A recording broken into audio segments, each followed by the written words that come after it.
ओम नमो भगवते वासुदेवाय।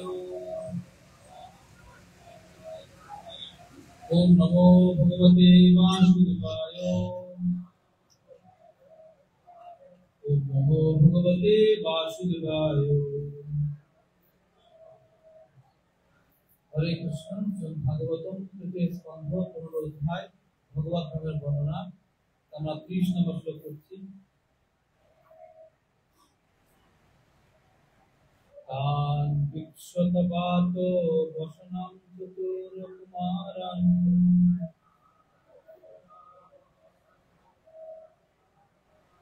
विद्धा दशार्धो वयसो विदितात्मतत्त्वं विद्रेण तस्कलायतां अर्हनं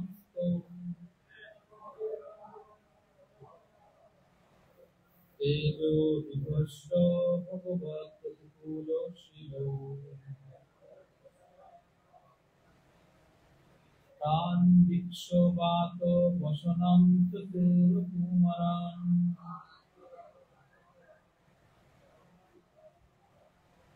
वृद्धां दशार्धो वयसो विदितात्मतत्त्वं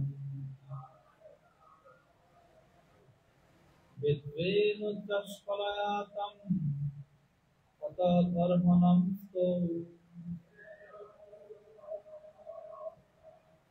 तेजो विभस्व भगवत् प्रतिकूलशीलो तान विक्षोभातो वसनं चतुरकुमारं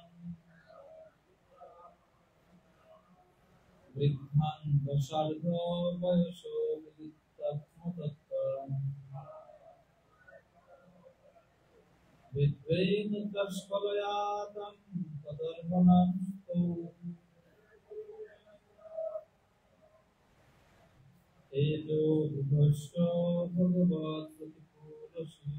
तान ताদের বিক্ষ দর্শন করে বাত বসনন দিগম্বর চতুরহ 4 কুমারান বালকগণ বৃদ্ধান বৃদ্ধ 10 অর্ধ 5 বছর বয়স বলে কথিত হয় বিদিত উপলব্ধি করেছেন আত্মতত্ত্বান আত্মতত্ত্ব বেত্রেণ বেতের দ্বারা চ ও অস্খলয়তাম নিষেধ করেছিলেন অতৎ অর্হনান তাদের কাছ থেকে এরকম আশা না করে তো সেই দুই দ্বারপাল তেজহ মহিমা বিভস্ম সদাচারের বিধি উপেক্ষা করে ভগবৎ প্রতিকূলশীল ভগবানের অসন্তোষকারক স্বভাব সমন্বিত। অনুবাদ কৃপাকর সকলে বলার চেষ্টা করবেন। সেই 4 জন দিগম্বর বালক ঋষিরা যদিও ছিলেন সমস্ত জীবেদের মধ্যে সবচাইতে বৃদ্ধ ও আত্মতত্ত্ববেত্তা, তবুও তাদের দেখতে ঠিক 5 বছরের শিশুর মতো। কিন্তু ভগবানের অসন্তোষকারক স্বভাব সমন্বিত সেই দ্বারপালেরা যখন ঋষিদের দেখলেন তখন তারা তাদের মহিমার অবজ্ঞা করে তাদের পথ অবরোধ করলেন। যদিও ঋষিদের প্রতি তাদের এই ব্যবহার ছিল অনুচিত। তাৎপর্যশীল প্রভুপাদ কি সেই 4 জন ঋষি ছিলেন ব্রহ্মার প্রথম সন্তান, তাই সমস্ত জীব এমনকি শিবেরও জন্ম হয়েছিল তাদের পরে, তাই তারা সকলেই ছিলেন তাদের থেকে ছোট। যদিও তাদের 5 বছর বয়সে শিশুদের মতো মনে হচ্ছিল এবং তারা উলঙ্গ হয়ে সর্বত্র বিচরণ করতেন, তবুও কুমারেরা ছিলেন অন্য সমস্ত জীবীদের থেকে জ্যেষ্ঠ ও আত্মতত্ত্ববেত্তা। এই প্রকার মহাত্মাদের বৈকুণ্ঠ লোকে প্রবেশ করতে বাধা দেওয়া উচিত হয়নি, কিন্তু ঘটনাক্রমে দ্বারপালেরা তাদের প্রবেশ পথে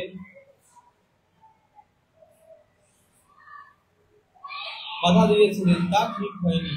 ভগবান সর্বদাই কুমারদের মতো মহর্ষিদের সেবা করতে উৎসুক, কিন্তু তা জানা সত্ত্বেও দ্বারপালেরা আশ্চর্যজনক ভাবে দৌরাত্ম্য প্রদর্শন করে তাদের প্রবেশ করতে বাধা দিয়েছিলেন। শিলা প্রভুপাদ কি জয়। হরে কৃষ্ণ। আমরা ধারাবাহিকভাবে এই বিষয়গুলো শুনছি।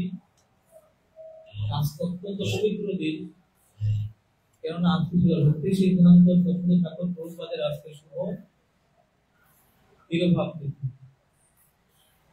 তো আমরা শিলা ভক্তি সিদ্ধান্ত প্রভুপাদ সম্বন্ধে কিছু আলোচনা করার চেষ্টা করব। তো এই যে শ্লোক আমরা পড়েছি, এই শ্লোকে অনুবাদে বলা হয়েছে সেই চারজন দিগম্বর বালক ঋষিরা, যদিও তারা ছিলেন সমস্ত জীবেদের মধ্যে সবচেয়ে প্রবীণ ও বৃদ্ধ আত্মতত্ত্ববিদ্তা, তবুও তাদের দেখতে ঠিক 5 বছরের শিশুদের মতো। কিন্তু ভগবানের অসন্তোষকারক সবল সমৃদ্ধ সেই দ্বারপালেরা যখন ঋষিদের দেখলেন, তখন তারা তাদের মহিমার অবজ্ঞা করে তাদের পথ অবরোধ করলেন, যদিও ঋষিদের প্রতি তাদের এই ব্যবহার ছিল অনুচিত। আসলে আমরা শুনছিলাম দেবতারা যখন এই জগতের বিষম পরিস্থিতি দর্শন করলেন, অর্থাৎ অন্ধকারাচ্ছন্ন দর্শন করলেন, তখন তারা পিতামহ ব্রহ্মার কাছে গেলেন। আর গিয়ে সেখানে পিতামহ ব্রহ্মার কাছে জিজ্ঞাসা করছেন এই অন্ধকারাচ্ছন্ন অবস্থার কারণ। সেই ঘটনা বর্ণনা করতে গিয়ে পিতামহ ব্রহ্মা, তিনি এই জগতের সর্বোচ্চ পদের অধিষ্ঠিত ব্যক্তি, তিনি এই অন্ধকারাচ্ছন্ন অবস্থার মূল কারণ বর্ণনা করছেন। সেই কারণ বর্ণনা করতে গিয়ে উনি বলছিলেন যে এই অন্ধকারের কারণ হচ্ছে কারা? মাতা দিদির গর্ভে যে 2 অসুর হিরণ্যাক্ষ এবং হিরণ্যকশিপু আছে, তাদের কারণ। এই 2 অসুর কেনই বা এই মাতা দিদির গর্ভে আসলেন, আর কেনই তারা অসুর দেহ প্রাপ্ত হলেন, এই কাহিনী একবার শুরু থেকে বর্ণনা করতেন। বর্ণনা শুরু করতে উনি বলছিলেন যে একবার ভগবত ইচ্ছায়, ভগবানের ইচ্ছার দ্বারা প্রণীত হয়ে চতুর কুমার ওনারা ওনাদের নিজস্ব বিমানে করে ওনারা বৈকুণ্ঠ জগতে গিয়েছিলেন। যখন বৈকুণ্ঠ জগতে গিয়েছেন, তারা সরাসরি কারো কাছে কোনো কিছু না জিজ্ঞাসা করে উনি বৈকুণ্ঠ লোকের সব যখন 6টা দ্বার একে একে পার হয়েছে, পার হওয়ার পর যখন 7ম দ্বারে এসেছেন, এই 7ম দ্বারে আসার পরে ওনাদের 4 জনকে আটকে দেওয়া হয়েছে। এই কে আটকে দিয়েছে? না স্বর্গের স্বর্গ না, বৈকুণ্ঠ জগতের 7ম দ্বারের যে 2 জন দ্বার রক্ষী, জয় এবং বিজয়, ওনারা এই 4 ঋষিদেরকে আটকে দিয়েছে। এই যে ব্যবহার, এই ব্যবহারটা ঠিক হয়নি। প্রথম প্রশ্ন হচ্ছে যে 4 জন ঋষিরা কে আসলে? তাৎপর্যে প্রভুপাদ বর্ণনা করছেন এই 4 কুমার তারা কোনো সাধারণ ব্যক্তি নন। তারা হচ্ছে ব্রহ্মার প্রথম। ব্রহ্মা যখন তপস্যা করে ভগবানের কাছ থেকে সৃষ্টি করার শক্তি প্রাপ্ত হলেন, সেই সৃষ্টি করার শক্তি প্রাপ্ত হয়ে ব্রহ্মা তাদেরকে প্রথম সৃষ্টি করলেন। সেই ব্রহ্মার এই 4 পুত্র চতুর কুমার। আমরা জানি ব্রহ্মা হচ্ছে এই জগতের সবচেয়ে প্রথম জীব, আর ব্রহ্মার পরে যাদের সৃষ্টি তারা হচ্ছেন এই চতুর কুমার। তারা কত বৃদ্ধ, কত বয়স্ক। এমনকি রুদ্র বা শিব আদি যে প্রজাপতিগণ আছেন, তারাও এই চতুর কুমারের পরে সৃষ্টি। ইভেন নারদ মুনিরও। সেই বয়স বিচারে যদি আমরা দেখি, সেই চতুর কুমার হচ্ছেন ব্রহ্মার পরে তাদের অবস্থান বয়সের বিচারে।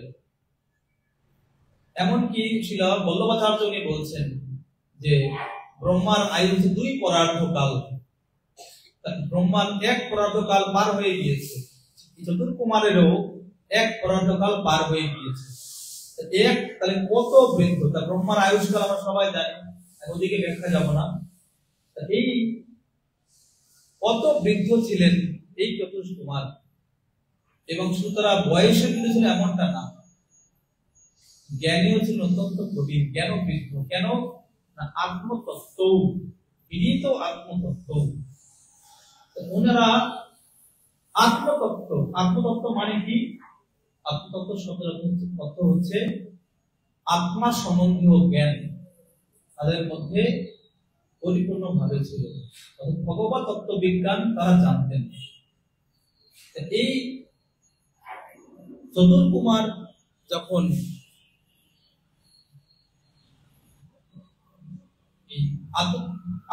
আত্মতত্ত্ব জানতেন তারা, এই জন্য ওনারা যখন বৈকুণ্ঠ লোকে প্রবেশ করেছেন, সপ্তম দ্বারে পৌঁছালেন, তখন তাদেরকে এই স্বর্গের বৈকুণ্ঠ লোকের যে দ্বারপাল জয় বিজয় তাদেরকে পথ আগলে দিয়েছেন।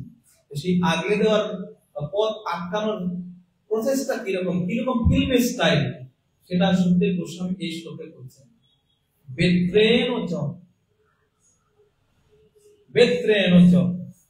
কোন স্টাইলে তারা তাদেরকে আটকে দিয়েছেন?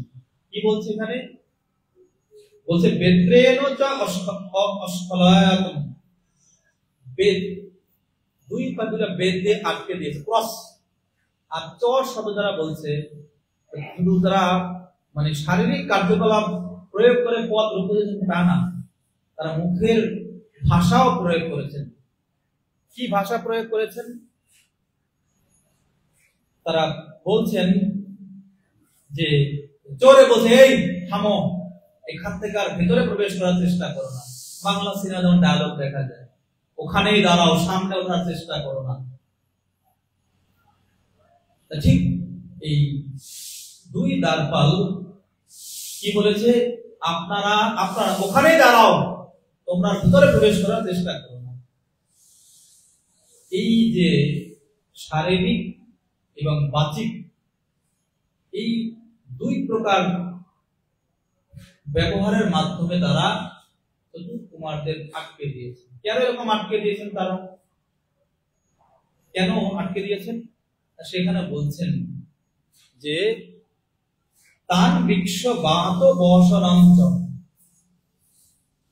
এই দুই দ্বারপাল দেখছেন তাদের গায়ে কোনো পোশাক নেই, অর্থাৎ দিগম্বর। দিগম্বর মানে হচ্ছে দিক যাদের অম্বর, অম্বর মানে পোশাক, অর্থাৎ চতুর্দিক হচ্ছে তাদের পোশাক, অর্থাৎ একটা দ্বারা মানে উলঙ্গ, সোজা বাংলায়।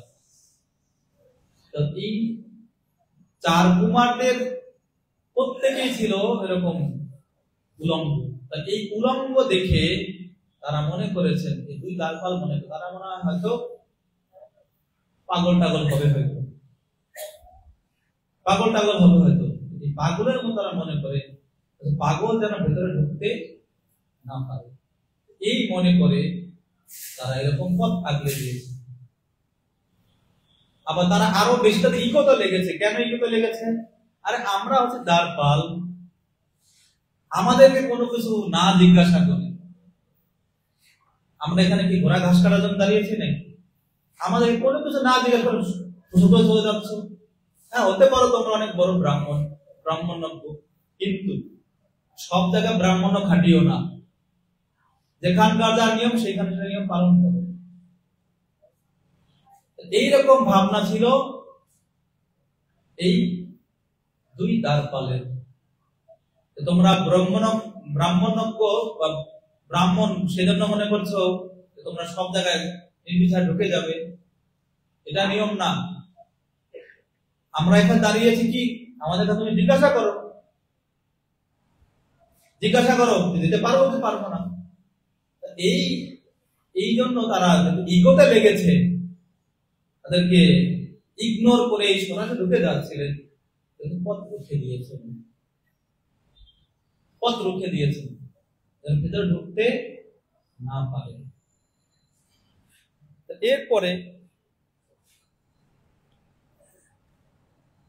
প্রভুপাদ লিখেছেন এখানে যেহেতু এই দ্বারপালদায় এরকম আচরণ করেছে যে ব্রাহ্মণদের কোন সপ্তম মানে 6টা গেট পার হয়ে এসেছে, কেউ তাদেরকে বাধা দেয়নি। এবং তারা আগের শ্লোকে বলছে, যারা শুনেছিলেন ক্লাস, আগের শ্লোকে বলভদ্র বলছিলেন যে তারা যেখানেই অবাধ বিচরণ করতে পারেন, আর সাধারণত শিশুদেরকে কেউ আটকায় না, তারা সর্বত্র সব জায়গায় প্রবেশ করতে পারতেন। যখন এখানে তাদের আটকে দিয়েছেন, তখন তারা এই ব্যবহারটাকে ভালোভাবে নেয়নি। এবং এই বৈকুণ্ঠ জগতের যে দ্বারপাল দয়, তাদের এই যে আচরণ, এই আচরণ তাদের কাছে শোভনীয় মনে হয়। সেই শব্দটা প্রকাশ করতেন এখানে কিভাবে, না ভগবত প্রতিকূলশীল, ভগবত প্রতিকূলশীল, ভগবত মানে ভগবান, প্রতিকূল ভগবানের বিপরীত স্বভাব বিশিষ্ট। জীব গোস্বামী প্রথম লাইনে লিখতে পারছেন যে এই দুই গেট কিপারের, এই দুই দ্বারপালদের এই যে আচরণ, আনলাইক গড বিহেভিয়ার, ভগবানের আচরণের বিপরীত। কেন ভগবানের আচরণের বিপরীত? না ভগবান কিরকম আচরণ করেন, না ভগবান হচ্ছেন উনি হচ্ছেন সবচেয়ে টলারেবল পার্সন। সবচেয়ে ব্রহ্মাদি দেবতারা, বিশেষ করে ব্রহ্মা যখন ভগবানের চরণে অপরাধ করেন, ইন্দ্র ভগবান যেন অপরাধ করেন, ভগবান সব কিছু সহ্য করেন এবং তাদেরকে ক্ষমা করে দেন সবকিছু। এখানে আমরা দেখতে পাচ্ছি যে এই ভগবানের যে গুণ, প্রভুর যে গুণ, সেই গুণ তার বৃত্তের মধ্যে প্রবেশ করা উচিত, বৃত্তের মধ্যে প্রবেশ করা উচিত। এখানে দেখ স্বর্গের মানে বৈকুণ্ঠ জগতের যে দুই দ্বারপাল, তারা দেখছে তাদের যে এই আচরণ, সেই আচরণের ক্ষেত্রে ভগবানের স্বভাবের যে আচরণ, কোনো চিহ্ন দেখা যাচ্ছে না সেখানে। এজন্য এই আচরণ দেখে তারা অবাক হয়ে গিয়েছেন এই চতুর কুমারেরা। না, এটা ভগবত প্রতিকূলশীল, ভগবানের স্বভাবের ঠিক বিপরীত, ঠিক বিপরীত। ভগবান উনি সহ্য করেন, ওনার মধ্যে কোনো ফলস ইগো নেই, কিন্তু এখানে দেখতে পাচ্ছি তার ভৃত্য যারা তাকে প্রোটেকশন দিচ্ছেন, তারা কি ভগবানের স্বভাবের বিপরীত। এখানে আরেক দিকে বর্ণনা করা যায়, আচ্ছা বলুন তো, এই দুই দ্বারপালদের কি এরকম কোন পারমিশন দিয়েছে ভগবান, তোমরা এরকম ব্যবহার করো কোন ব্যক্তি আসলে? না, তাদের এই ক্ষমতা তাদের নেই, বা এরকম করার তাদের বলাও হয়নি। বরঞ্চ তারা এরকম আচরণ করতে পারতো, কিরকম, যে তাদেরকে ভদ্র ভাষায় তাদেরকে থামিয়ে দিতেন, থামিয়ে না মাত্র জিজ্ঞাসা করতেন যে হে মুনিবর, আপনারা কেন ভেতরে কি কারণে প্রবেশ করতে চাচ্ছেন? ভগবান এখন বিশ্রামে আছেন, বা ভগবান কোনো কাজে আছেন, উনি এখন দর্শন দিতে পারবেন না, কৃপা করে আপনারা অপেক্ষা করুন, আমি আপনাদের ব্যবস্থা করছি। এটা তারা না করে তারা যেন এখানে প্রভুপাদ দৌরাত্ম প্রকাশ করেছেন, তাদের পাওয়ার মিসইউজ করছেন। কি মিসইউজ? তারা সরাসরি তাদেরকে পদ আগলে দিয়েছেন, কোনো কিছু জিজ্ঞাসা না করে। এটা হচ্ছে সদাচার বহির্ভূত আচরণ। এই সদাচার বহির্ভূত আচরণ দর্শন করে চতুর কুমাররা অবাক হয়ে গিয়েছেন, অবাক হয়ে গিয়েছেন কি করে এই বৈকুণ্ঠ জগতে এরকম ভগবত প্রতিকূলশীল এরকম ব্যক্তি হতে পারে, এরকম ব্যক্তি হতে পারে। এই কথাই এইখানে তাৎপর্যে প্রভুপাদ উল্লেখ করেছেন যে এই যখন সপ্তম দ্বারে দুজন দ্বারপাল দ্বারা যখন বাধা প্রাপ্ত হল, তখন এই চতুর কুমাররা ওরা খুবই অ্যাস্টনিশড হয়ে গিয়েছে, কেমন আচরণ, কারণ তাদের কোথাও বাধা দেওয়া হয়নি, এই মাত্র তাদেরকে বাধা দেওয়া হয়েছে, শুধুমাত্র এখন এই এই ব্যাপারটা কিন্তু কষ্ট দিয়েছিল। আমরা দেখবো এর যে বাধাপ্রাপ্ত হয় তার এরপরে রিয়াকশনটা কি বা এর ফলাফলটা কি, সামনের শ্লোকগুলোতে আমরা দেখবো। আজকে হচ্ছে শিলা ভক্তি সিদ্ধান্ত সরস্বতী ঠাকুর প্রভুপাদের শুভ তিরোভাব তিথি। আসলে ওনাদের অবদান বা উনি কে, আমার মতো ব্যক্তির মুখে বলা শোভা পায় না, তারপর আমি নিজের পরিষদের জন্য বলবো। শিলা ভক্তি সিদ্ধান্ত প্রভুপাদের প্রণাম মন্ত্রে বলা হয়েছে, তারা আপনারা জানি কি বলছে, নমো ওম বিষ্ণুপদায় কৃষ্ণ পৃষ্ঠায় ভূতলে শ্রীমতে ভক্তি সিদ্ধান্ত সরস্বতী ইতি নামে শ্রী পার্শ্বভানুবী দেবী দ্বৈতায় কৃষ্ণ সম্বন্ধ বিজ্ঞান প্রদায়িনী প্রভাবে নমঃ। বিশাল প্রণাম মন্ত্র। এই চার লাইনে প্রণাম মন্ত্রে এখানে বলা হয়েছে কি, যে আমি সেই শিলা ভক্তি সিদ্ধান্ত প্রভুপাদকে প্রণাম করি, যিনি হচ্ছেন রাধারানীর অত্যন্ত প্রিয়, পার্শ্বভানবী দ্বৈতায়। এরপর কি বলছেন, যে উনি হচ্ছেন কৃষ্ণ সম্বন্ধ বিজ্ঞান প্রদায়িনী, অর্থাৎ এই ভক্তি রাজ্যের বিজ্ঞান যিনি প্রদান করেন। আসলে এই প্রণাম মন্ত্রগুলো দ্বারা বোঝা যায় ব্যক্তি কিরকম, ব্যক্তি কিরকম। এরপরে সেকেন্ড যে প্যারা আছে, মাধুর্য উজ্জ্বল প্রেমাঢ্য শ্রী রূপানুগ ভক্তিদ শ্রী গৌরাঙ্গ করুণা শক্তি বিগ্রহায় নমস্তুতে। মানে কি, যে আমি সেই শিলা ভক্তি সিদ্ধান্ত প্রভুপাদের চরণ কমলে প্রণাম করতে নিবেদন করি, যিনি হচ্ছেন মহাপ্রভুর করুণার মূর্ত রূপ, শ্রী গৌরাঙ্গ করুণা শক্তি বিগ্রহ।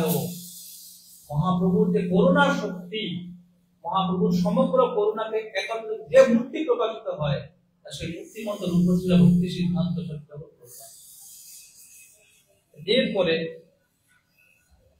বলছে কি, নমস্তে গৌরবাণী শ্রীমন্তয়ে দীনতারিণে শ্রী রূপানুগ বিরুদ্ধ অপসিদ্ধান্ত ধান্ত হারিণে। রূপানুগ বিরুদ্ধ অপসিদ্ধান্ত ধান্ত হারিণে। রূপ গোস্বামী বা রূপানুগ ধারার বা মহাপ্রভুর পরবর্তী যে মহাপ্রভু কর্তৃক যে প্রদত্ত যে ভগবত ধর্ম, প্রেম ধর্ম বা শুদ্ধ ভগবত ভক্তির যে বিজ্ঞান, এই বিজ্ঞানের বিরুদ্ধ যে কথা, বিরুদ্ধ যে সিদ্ধান্ত, সেই সিদ্ধান্ত তিনি ছেটিয়ে বিদায় করেছেন, তিনি তার চরণ কমলে আমি প্রণতি নিবেদন করি। এই প্রণাম মন্ত্র শব্দগুলো যদি ব্যাখ্যা করা হয়, তাহলে এখান থেকে বোঝা যাবে কি কিরকম ব্যক্তি, কিরকম ব্যক্তি। এই আমরা জানি যে ভগবান ভগবত গীতায় বলছেন, পরিত্রাণায় সাধনাম বিনাশায় চ দুষ্কৃতাম ধর্ম সংস্থাপনার্থায় সম্ভবামি যুগে যুগে। এই ভগবান প্রত্যেক যুগে যুগে আসেন ধর্ম সংস্থাপন করার জন্য। তো ভগবান কৃষ্ণ দাপর যুগে উনি এসেছিলেন। দাপর যুগে এসে উনি সেই ওনার লীলা সমাপন করে উনি চলে গিয়েছেন। চলে যাওয়ার পর উনি যখন ভগবান ধাম ফিরে গিয়ে উনি বসে চিন্তা করছেন, চিরকাল নাহি করি প্রেম ভক্তি দান, যে আমি চিরকাল এই শুদ্ধ প্রেম ভক্তি আমি দান করি না। সেই শুদ্ধ প্রেম ভক্তি দান করার জন্য উনি খুব লালায়িত হয়েছেন। তো সেই জন্য উনি পরবর্তীতে এই কলিযুগে উনি গৌরাঙ্গ মহাপ্রভু রূপে আবির্ভূত হন। আর মহাপ্রভু রূপে আবির্ভূত হয়ে উনি অকাতরে পাত্রা পাত্র না করে বিচার, কোন স্থান কাল পাত্র কোনো কিছু বিবেচনা, এমনকি আপনারা দেখবেন করেছেন আপনারা, শ্রীবাস ঠাকুরের বাড়িতে একজন মুসলমান দর্জি থাকেন, ওনার বিগ্রহের পোশাক বানাতেন শ্রীবাস ঠাকুরের বাড়িতে। একদিন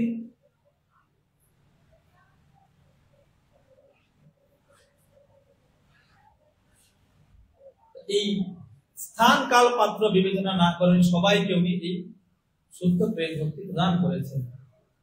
তো পরবর্তীতে মহাপ্রভুর ভাব মানে কিরকম ছিলেন, উনি নিজে এই বর্ণাশ্রম ধর্ম পালন করতেন, আবার ভেতরে বাইরে উনি কঠোর ভাবে নিয়ম পালন করতেন। আর বাইরে উনি কঠোর নিয়ম পালন করতেন, ভেতরে উনি রাধারানীর ভাব অঙ্গীকার করে এই রাধারানীর ভাবে বিবাহিত ওই কৃষ্ণ প্রেম আস্বাদন করতেন। মহাপ্রভুর পরবর্তী ছিল রূপ গোস্বামী আদি সরগোস্বামী বৃন্দ, ওনারা ঠিক সেম ভাবে এই বাহিরে কঠোর নিয়ম পালন করে ভেতরে এইভাবে আমরা এই অবস্থা সাধন করতেন। মহাপ্রভুর অপ্রকটের পরে, সরগোস্বামী অপ্রকটের পরে এই বৈষ্ণব জগতে কালো অধ্যায় নেমে আসে। এই সময়ে অনেক অপসম্প্রদায়ের উৎপত্তি। অপসম্প্রদায় কারা? যারা মহাপ্রভুর পুরো বিপরীত, এখানে বলছে ভগবত প্রতিকূল শীল, অর্থাৎ ভগবানের যে আচরণ তার ঠিক বিপরীত। মহাপ্রভু দেখিয়েছেন ভেতরে রাধারানীর ভাবে আস্বাদন করা, প্রেম আস্বাদন করা, আর বাইরে কঠোর নিয়ম। তারা রিভার্স। তারা কি করতেন? বাইরে ভাব দেখাতেন আর ভেতরে কামের ফল্প ধারা প্রবাহিত হতো। এর ফলে বৈষ্ণব সমাজে যখন মানুষ বৈষ্ণব বলতে কাউকে গ্রহণ বৈষ্ণব যখন নামই শুনতো তখন তার নাক শিটকাত। এখনো গ্রামগঞ্জে যাবেন, দেখবেন তখন বৈষ্ণব কথা শুনে অনেক সমাজ নাক শিটকায়। এর কারণটা কি? তখনকার সময়ে মহাপ্রভুর এই যে প্রচলিত বা প্রবর্তিত ধর্মের বিরুদ্ধে আচরণ, সেই জন্য এই গৌরীয় বৈষ্ণব জগতে সরগোস্বামীদের অপ্রকট হওয়ার পরে অনেক অপসম্প্রদায়ের উৎপত্তি হয়। ঠিক ওই সময়ে মানুষজন বিরক্ত হয়ে তার নতুন একটা দল গঠন করেন, আর সেই দল নাম হচ্ছে ব্রাহ্মণ সমাজ। আমরা পড়েছিলাম রাজা রামমোহন রায় এর প্রতিষ্ঠাতা। অনেক বড় বড় স্কলার, বিশেষ করে রবীন্দ্রনাথ ঠাকুর, এমনকি কি নাম ওনার নাম, বঙ্কিমচন্দ্র চট্টোপাধ্যায়, ওনারাও এই সদস্য ছিলেন। তখন ছিল ভক্তিবিনোদ ঠাকুর, তখনকার সমসাময়িক ছিলেন। ভক্তিবিনোদ ঠাকুর উনি যদিও মহাপ্রভু নিত্য পার্ষদ, কিন্তু তার শুধু লীলা করার জন্য আমার দেখিয়েছেন। উনি কি করেছেন? ভক্তিবিনোদ ঠাকুর উনি এই বৈষ্ণব জগতের প্রতি উনি আকৃষ্ট হননি, এই ব্রাহ্মণ সমাজের প্রতি উনি আকৃষ্ট হন। আর এই ব্রাহ্মণ সমাজে আকৃষ্ট হওয়ার কারণে যখন দিনাজপুরে এসেছিলেন, আমি জানি না এটা কি আমাদের বাংলা দিনাজপুর না পশ্চিমবাংলা দিনাজপুর, জানি না এটা। এই দিনাজপুরে আসার পরে ওখানে এক রাজা রায় সাহেব, তার সঙ্গে ওনার সাক্ষাৎ হয়।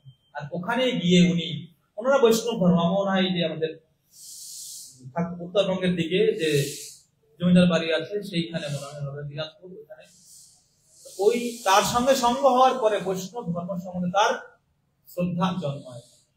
তখন ভক্তিবিনোদ ঠাকুর শ্রীমদ ভাগবতম অধ্যয়ন শুরু করেন। যখন উনি রাসলীলা করছিলেন, খুব অভিভূত হয়ে যান উনি দেখে। তো পরবর্তীতে রাজা ওই রাজার নামটা মনে রাখছেন আমার, ওনার সঙ্গে যখন কি হয়, ওনার মাধ্যমে উনি শোনেন যে মহাপ্রভু এইরকম ভক্তি অনুশীলন করতেন। ওনার কাছে উনি চৈতন্য চরিতামৃত গ্রহণ করে তা অধ্যয়ন শুরু করেন। আর অধ্যয়ন করার পরে উনি বুঝতে পারেন যে চৈতন্য মহাপ্রভু যে প্রভুর ধর্ম কতটা শ্রেষ্ঠ ছিলেন, সেই গ্রন্থ পড়ার পরে ওনার মহাপ্রভুর ভক্তি প্রগাঢ় বৃদ্ধি পায়। এরপরে উনি প্রতিজ্ঞা করেন যে আমি এই মহাপ্রভুর ধর্মকে আমি সারা পৃথিবীর মানুষকে ছড়িয়ে দেওয়ার চেষ্টা করব। এই জন্য সবচেয়ে পুরুষ দরকার, যিনি মহাপ্রভুর এই সিদ্ধান্তকে, ভক্তি সিদ্ধান্তকে সারা পৃথিবীতে ছড়িয়ে দেবেন। সেই জন্য উনি কি করেছেন, যখন জগন্নাথপুরী থাকতেন, চাকরি করতেন, জগন্নাথের কাছে প্রতিদিন প্রার্থনা করতেন। আর প্রার্থনা করে উনি জগন্নাথ দেবের রাধারানীর প্রিয় ভক্ত, পার্শ্ব ভানবী দ্বৈত, সেই ব্যক্তিকে এই জগতে উনি নামিয়ে আনেন। কত সালে? 1874 খ্রিস্টাব্দের 6 ফেব্রুয়ারি। বাংলা হচ্ছে 1280 মাঘী কৃষ্ণ পঞ্চমী শুক্রবারে। এই শিল ভক্তি সিদ্ধান্ত প্রভুপাদ এই জগতে উনি আবির্ভূত হন এই 1874 6 ফেব্রুয়ারি। আসলে আমাদের নরোত্তম ঠাকুর একটা ভজনে লিখেছেন, আপনারা সবাই জানেন, যে আনিল প্রেম ধন করুণা প্রচুর। কৃষ্ণ প্রেম কৃষ্ণ সরাসরি দান করে না, কৃষ্ণ প্রেম আসে বৈষ্ণবের মাধ্যমে, শুদ্ধ ভক্তের মাধ্যমে। আমাদের অনুভব করা উচিত, যদি উনি এই জগতে না আসতেন, শিল ভক্তি সিদ্ধান্ত প্রভুপাদ না আসতেন, তাহলে কৃষ্ণ প্রেম এই জগতে আসতো না, কৃষ্ণ প্রেম আসতো না। কারণ কৃষ্ণ কখনোই কাউকে সরাসরি কৃষ্ণ ভক্তি প্রদান করেন না, উনি প্রদান করেন মাধ্যম হয়ে। সেই মাধ্যম থেকে বৈষ্ণব, এই এহেন বৈষ্ণবের আবির্ভাব হয়েছে এই নারায়ণ ছাতা জগন্নাথপুরীতে। ওনার জন্মের সময় ওনার শরীরে দিব্য পৈতা দেখা গিয়েছে, পৈতা, এই দিব্য পৈতার ছাপ তার শরীরে দেখা গিয়েছে। তখনই বোঝা গিয়েছে উনি কিরকম ব্যক্তি হবেন। কারণ ইংলিশে প্রবাদ আছে যে মর্নিং শো দ্য ডে, যে মর্নিং শো দ্য দিনটা কেমন যাবে সকালবেলা দেখলেই বোঝা যায়। এমনকি ওনার যখন কয়দিন বছর মনে নেই, রথযাত্রার সময় জগন্নাথ দেবের রথ কোথায় থেমেছিল, এই যেখানে ভক্তি সিদ্ধান্ত প্রভুপাদ থাকতেন। অনেক টানা হাসরা কথা, অনেক হাতে ঘোড়া নিয়ে এসেছিল, রথ আর চলছে না। কারণটা কি না, কানেকশন, জগন্নাথ দেবের মিটিং আছে কার সঙ্গে, তার প্রিয় ভক্ত এই ভক্তি সিদ্ধান্ত সরস্বতী ঠাকুর প্রভুপাদের সঙ্গে। সেই জন্য রথ টানা হাসরা করা, রথ আর চলছে না। কারণটা কি, কারণ ভগবান ওখানে কি রথ চিন্ময় দিব্য, এটা কাঠের তৈরি না। আমাদের মনে হয় প্রতি বছর রথ ভেঙে ফেলে, প্রতি বছর ভেঙে ফেলে না, করবেন চিন্তা প্রত্যেকটা জিনিস চিন্ময়। জগন্নাথ দেব মিটিং করতে গিয়েছিল ভক্তি সিদ্ধান্ত প্রভুপাদের সঙ্গে, ওনাকে যখন নামিয়ে এনেছিলেন, ওনার স্ত্রী ভক্তি ঠাকুরের স্ত্রী ভবানী দেবী, মনে হয় যদি ভুল না হয়ে থাকে, ওনাকে যখন রেখেছিলেন, তখন জগন্নাথ গলার মালা তার গায়ের উপর খুশি করেছিল। তখন সমস্ত পান্ডারা জয়ধ্বনি করেছে যে এই ছেলে এক বড় জগন্নাথের ভক্ত হবে, বড়। সেই ছিল ভক্তি সিদ্ধান্ত প্রভুপাদের ছোটবেলা ওনার অন্নপ্রাশন করা হয়েছে কি দিয়ে, জগন্নাথদেবের মহাপ্রসাদ দিয়ে। যেহেতু জগন্নাথদেবের মহাপ্রসাদ দিয়ে অন্নপ্রাশন করা হয়েছিল, ওনার নাম হয় বিমলা প্রসাদ দত্ত। যেহেতু ওনার দত্ত পরিবার ছিলেন, বিমলা প্রসাদ দত্ত। এই বিমলা প্রসাদ দত্ত যখন ধীরে বড় হচ্ছিলেন, মাত্র 4 বছর বয়স যখন তার, তখন সমস্ত আচার্যের টিকা, ভগবত গীতার উপর যত আচার্য টিকা আছে, আমি দেখেছিলাম নেটে, 11 জন আচার্য টিকা আছে, 11 জন আচার্য সংস্কৃতে। সেই সব টিকা, বিশেষ করে গরদেব বিদ্যাভূষণ, বিশ্বনাথ চক্রবর্তী ঠাকুর, শ্রীধর, এই সমস্ত আচার্যদের টিকা উনি সব সংস্কৃতে, বাংলায় না, সব মুখস্থ করেছেন। তার মানে বোঝা যায় যে 4 বছরের বালক, আমার তো আমরা 4 বছরের কথা বলতে শিখি না, সব শ্লোক, সংস্কৃতের শ্লোক টিকা সব মুখস্থ করেছে, মুখস্থ হয়ে গিয়েছে। এইভাবে উনি ভক্তি সিদ্ধান্ত প্রভুপাদ উনি বড় হচ্ছিলেন। তো এরপরে উনি যখন ওনার এই একজন টিচারের কাছে উনি বেদ অধ্যয়ন করতেন, বেদ শাস্ত্র করতেন, তার নাম ছিল পৃথ্বীধর শর্মা। তা ওনার কাছে বেদ অধ্যয়ন করে, ওনার এই বেদ অধ্যয়ন করার সময় ওনার এই পাণ্ডিত্য দেখে উনি অবাক হয়ে যান এবং ওনাকে বলেন, তুমি কিন্তু কখনো ব্যাকরণ ছাড়বে না, ব্যাকরণ তোমার লাগবেই। ছিল ভক্তি সিদ্ধান্ত প্রভুপাদ তখন যেন বঙ্গবন্ধুর মতো স্লোগান দিচ্ছেন, কি, আমি ব্যাকরণ করার জন্য এই জগতে আসিনি, আমি এসেছি মহাপ্রভু বাণীকে সারা পৃথিবীর মানুষের কাছে ছড়িয়ে দেওয়ার জন্য। উনি খুব অল্প বয়সে এই জ্যোতিষ শাস্ত্রের উপর একটা গ্রন্থ রচনা করেন, যার নাম সূর্য সিদ্ধান্ত।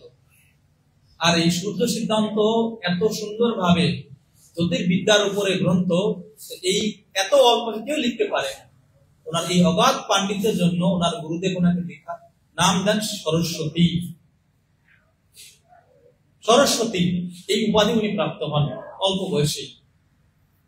এরপরে ওনাদের বাড়িতে সানন্দা সুখদা কুঞ্জ, যে ওনার বাড়ি নবদ্বীপ মন্ডল পরিক্রমা দ্বারা গিয়েছে তারা জানি, সরস্বতী নদীর বিপরীতে, যেখানে সুরভি কি বলে সুরভি কুঞ্জর পাশে, ওইখানে ভক্তি সিদ্ধান্ত সরস্বতী প্রভুপাদের বাবা ভক্তি থাকতেন। সানন্দ সুখদা কুঞ্জ, আসলে এই সানন্দ সুখদা কুঞ্জ হচ্ছে ললিতা সখী যে নিত্যিময় জগতে যে বাসস্থান, যে ওনার নিকুঞ্জ তার নাম। তাহলে ভক্তিনাথ ঠাকুর উনিকে তার ইঙ্গিত দিচ্ছেন। আবার দেখবেন ভক্তিকৃ সঞ্চয়নে ভক্তিনাথ ঠাকুর নিজের পরিচয় দিচ্ছেন যে উনি কে, আসলে কমল মঞ্জুরি এরকম নাম দিয়েছেন। ভক্তি সিদ্ধান্ত প্রভুপাদ ভক্তিনাথ ঠাকুরের বাড়ির নাম সানন্দ সুখদা কুঞ্জ। এই কুঞ্জে অনেক সাধু মহাত্মা আসতেন। যেহেতু ভক্তিনাথ ঠাকুর অনেক তখনকার সময় অনেক বড় ধরনের পণ্ডিত ছিলেন এবং অনেক মহান ভক্ত ছিলেন, বড় চাকরি করতেন। সেই সুবাদে ওনাদের বাড়িতে এরকম প্রতিদিন শিলা গৌরদার মহারাজ আসতেন। আর যখন উনি আসতেন তখন সুন্দর কীর্তন করে করে আসতেন। সেই কীর্তনটা কি, কোথায় সে প্রেমময়ী রাধে, এরকম কীর্তনটা গাইতেন। একবার শুনেছিলেন ভক্তি সিদ্ধান্ত প্রভুপাদ এই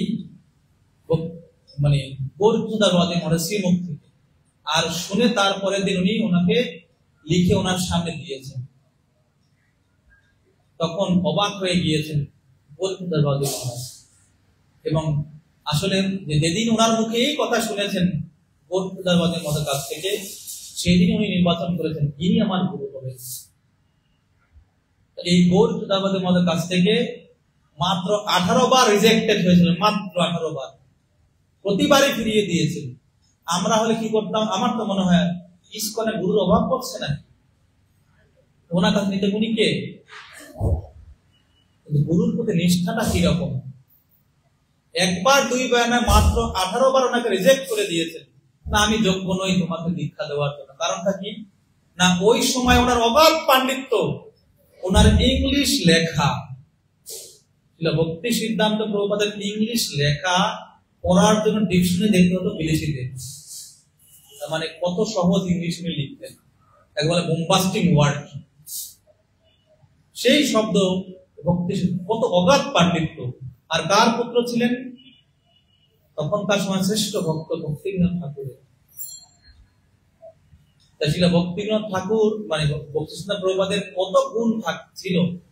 আর জনজাগতিক ভাবে বিচার করা হয়, গৌরদার নাম লিখতে কলম ভাঙতেন 10টা, নিজের নাম লিখতে কলম ভাঙতেন 10টা। উনি বলছেন না, আমি তোমাকে যখনই দীক্ষা দেওয়ার, উনি বলছেন না, আমি আপনাকে দীক্ষা নেবই, আপনার কৃপা করতে, জোর করে নয়, পিস্তল ঠেকিয়ে না, ভালোবাসা দিবি কিনা বল, সিনেমা এরকম আছে, ওরকমটা না। নন্দদাস ঠাকুর যেমন বলেছেন, কি লোকনাথ গোস্বামী ওনাকে বলছে, আমি এই দীক্ষা দীক্ষার মধ্যে এমন ভাবে সেবা করেছেন, উনি ডেকেছেন আসো তোমাকে দীক্ষা প্রদান করি। এই জন্য সেবা দিয়ে সন্তুষ্ট করে গৌরদার মহারাজের কাছ থেকে উনি দীক্ষা প্রাপ্ত হলেন। দীক্ষা প্রাপ্ত হওয়ার পরে এরকম মেদিনীপুর একটা জায়গা আছে, সেইখানে 1911 সালে বালিখাই নামক উত্তাপুর নামক স্থানে স্মান্ত ব্রাহ্মণদের সঙ্গে একটা সভা হয়, বিচার বৈষ্ণবদের সভা হয়, যেখানে ভক্তি ঠাকুর যাওয়ার কথা ছিল। তো উনি যেহেতু বৃদ্ধ ছিলেন, অসুস্থ হয়ে পড়েছিলেন, উনি যেতে পারেন। তা শিল ভক্তিনাথ ঠাকুর ওনার সুযোগ্য পুত্র শিল ভক্তি সিদ্ধান্ত প্রভুপাদকে পাঠান।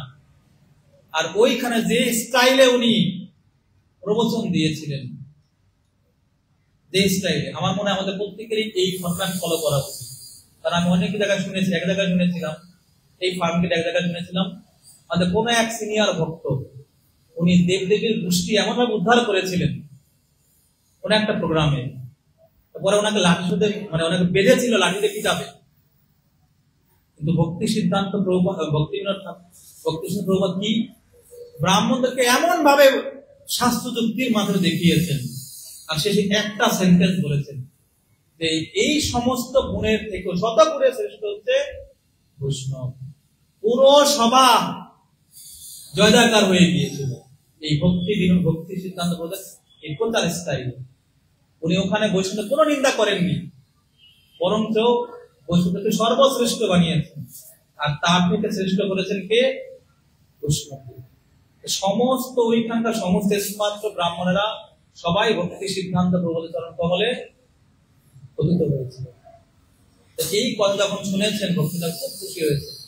এবং আর এক জায়গাতে এই ভক্তি সিদ্ধান্ত প্রভুপাদ মহাপ্রভু উনি যে স্বয়ং ভগবান, ওনার প্রবর্তিত প্রেম ধর্ম অত শ্রেষ্ঠ, এটা উনি কত সুন্দর প্রচার করেছেন, এই কথা শুনে যিনি বোধ প্রচার বাবাদের মনে অত্যন্ত প্রসন্ন হয়েছে এবং তাই খুব খুশি হয়েছে। একটা সুন্দর সেন্টেন্স ছিল, আমার মনে আসছে না, হচ্ছে আমার প্রভু ছিল বোধ প্রচার বাবাদের মনে বলতে গেলেন, উনি মহাপ্রভুর বাণীকে এরকম সবার কাছে ছড়িয়ে দিয়েছেন। তো এই ভক্তি বিনোদ ঠাকুরের সমস্ত গ্রন্থ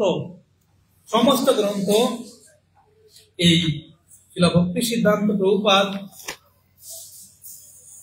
উনি 3 বার করেছেন, 3 বার সব গ্রন্থ, সব ভক্তি বিনোদ ঠাকুর যত গ্রন্থ লিখেছিলেন, রাধা মাধব ভগবান কি প্রভুপাদ। আমরা জানি যে আমাদের যে প্রথম সৃষ্টির সৃষ্টজীব ব্রহ্মাজি, উনি সমস্ত বৈদিক শাস্ত্র 3 বার অধ্যয়ন করেছিলেন, 3 বার। আপনার দ্বিতীয় স্কন্ধ যখন পড়বো তখন দেখতে পাবেন। ঠিক একইভাবে ভক্তি সিদ্ধান্ত সরস্বতী ঠাকুর প্রভুপাদ উনি ভক্তি বিনোদ ঠাকুরের সমস্ত গ্রন্থকে 3 বার অধ্যয়ন করেছেন। আর এই ভক্তি বিনোদ ঠাকুরের যে গ্রন্থগুলো আছে, এগুলো হচ্ছে সমগ্র বৈদিক শাস্ত্রের নির্যাস। আমি একটা উদাহরণ দিই আপনাদেরকে। যেমন আমরা বৈষ্ণব বন্দনা গাই ওহে বৈষ্ণব ঠাকুর দয়ার ঠাকুর, এই ভজনের প্রত্যেকটা যে শব্দ দেখবেন যে ছয় দোষ শুদ্ধি, 6 দোষ কোথায় উল্লেখ আছে? রূপ গোস্বামী উপদেশ গ্রন্থে লিখেছেন, 3টা শ্লোক 6 গুণ ওই পর্যন্ত আছে, ওইখানের কথাগুলো এইখানে তুলে ধরেছে। তার মানে ওই শাস্ত্রগুলোর নির্যাস ছিল ভক্তি সিদ্ধান্ত ভক্তিবিনোদ ঠাকুর তার লেখনীতে লিখেছেন। এক কথায় সব ভাগবত চৈতন্য চরিতামৃত যত শাস্ত্র গ্রন্থ আছে পুরাণাদি সব শাস্ত্রের নির্যাস নিয়েছেন ভক্তিবিনোদ নরোত্তম দাস ঠাকুর। নরোত্তম দাস ঠাকুরের নির্যাস নিয়েছেন ভক্তিবিনোদ ঠাকুর। তার মানে সমস্ত শাস্ত্রের সুসিদ্ধান্ত ভক্তিবিনোদ ঠাকুর তার সমত লেখনীতে লিখেছেন। আর ওই শাস্ত্র গ্রন্থ সব সিদ্ধান্ত ভক্তি সিদ্ধান্ত 3 বার অধ্যয়ন করেছেন। তার মানে সিদ্ধান্ত উনি কিরকম পাকা হবেন এই সিদ্ধান্ত করেছেন। এবং দৈব ধর্ম গ্রন্থ উনি 12 বার করেছেন, 12 বার। এই সমস্ত শাস্ত্র গ্রন্থ অধ্যয়ন করার পরে উনি এই মহাপ্রভুর এই প্রথাধারাকে স্থাপিত করার জন্য উনি কাজ শুরু করেন। এবং মহাপ্রভু এই জগৎ দৈবী বর্ণাশ্রম প্রতিষ্ঠা করতে চেয়েছেন, সেই দৈবী বর্ণাশ্রমের জন্য উনি কাজ করবেন। এবং ছিল ভক্তি সিদ্ধান্ত প্রভুদের সবচেয়ে বড় অবদান এই দৈবী বর্ণাশ্রম প্রতিষ্ঠা করা। দৈবী বর্ণাশ্রমটা কি? বাইরে দেহগত বিচারের বর্ণাশ্রম, ভেতরে ভগবানের প্রেমময় সেবা যুক্ত থাকা। কিন্তু তখনকার সময় মহাপ্রভুর পরবর্তীতে সমস্যা ছিল, তারা কি তারা কোনো আশ্রম মানত না, কে ব্রহ্মচারী কে গৃহস্থকে সঙ্গে কোনো বাদ বিচার ছিল না, যেখানে একটা হতবল অবস্থা ছিল। আমার মনে আছে আমি একবার গোপালগঞ্জ মন্দিরে গিয়েছিলাম, টোটালি করা মন্দির। ওখানে একজন ব্যক্তি উনি লাল কাপড় পরে কথা বলছিলেন। আমি জিজ্ঞাসা করলাম আপনি কোথেকে আসেন, কোন মন্দিরে থাকেন? বলছেন আমি কোনো মন্দিরে থাকি না। থাকেন কোথায়? বাসায়।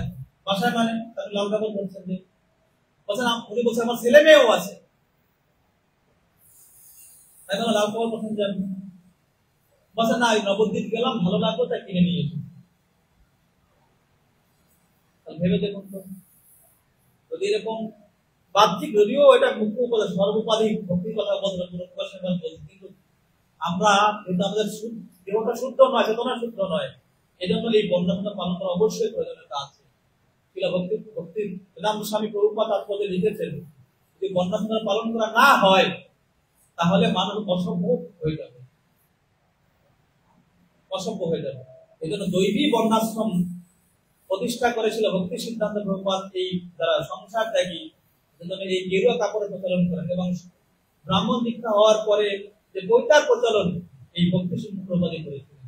আর এই বিষয়ে এবং সবচেয়ে বড় যে প্রচারকে এগিয়ে রাখার সবচেয়ে বড় যে সিস্টেম জিবিসি, এই জিবিসি নির্মাণের সিদ্ধান্ত ছিল ভক্তিনাথ ঠাকুর, উনি ওনার লেখনীতে লিখেছিলেন।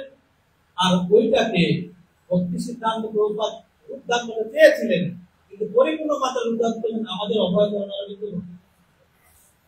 এই জন্য সমাজের উদ্দেশ্যে আমি একটা বলবো, উনি ছিল ভক্তি সিদ্ধান্ত প্রভুপাদ কে ছিলেন।